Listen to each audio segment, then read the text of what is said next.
Je trouve que le débat politique français est assez sidérant. C'est-à-dire que les propos qui, il y a quelques années, vous faisaient traiter de quasi-nazis... étaient tabous. Totalement tabou. Tabou, c'est un mot gentil.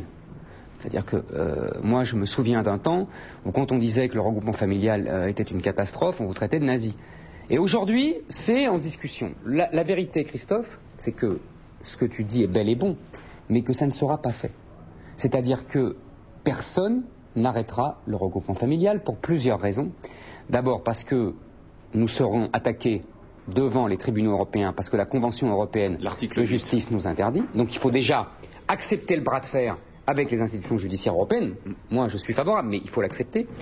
Deuxièmement, je pense que c'est une machine d'une telle lourdeur, parce que c'est une machine... Voilà, c'est une machine énorme. Troisièmement, on voit bien aujourd'hui le problème, on a bien compris, c'est-à-dire qu'en 30 ans, on est passé d'une immigration de travail à une immigration de peuplement. C'est-à-dire qu'aujourd'hui, les gens qui viennent, pour la plupart, je crois que c'est même pas 10%, viennent pour travailler. Tout le reste, 90% des gens qui viennent ne viennent pas pour travailler. Et ensuite, on a accepté... pour notre démographie. Et on pour les retraites futures. Mais il faut encore travailler pour payer les retraites futures, Christophe. Bon. Mais il faut mettre tout le monde au boulot. Je comprends. Oui, non, mais il faut pas mettre tout le monde au boulot. Il faut qu'il y ait du boulot.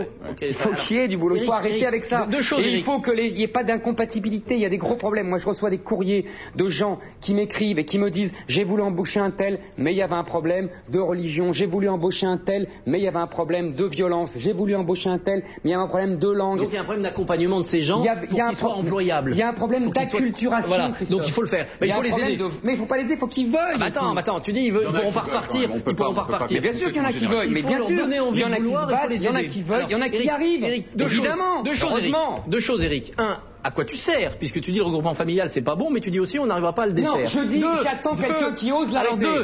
Écoute-moi. Mais moi je pense que même Sarkozy n'osera pas. Écoute-moi, Eric, je viens de te donner la solution. Contractualisons avec les pays émetteurs une politique globale d'immigration. Pense aux étudiants, c'est très important. Pense à l'immigration de travail et pense à l'immigration de famille. Mon cher Christophe, les pays étrangers, les pays africains sont bien contents de se débarrasser d'un trop-plein démographique. Sauf qu'ils ne se débarrassent pas parce qu'on leur renvoie... Non, on leur renvoie de l'argent, on leur renvoie rien du tout. Non, regarde maintenant les pays européens. On leur renvoie rien du tout.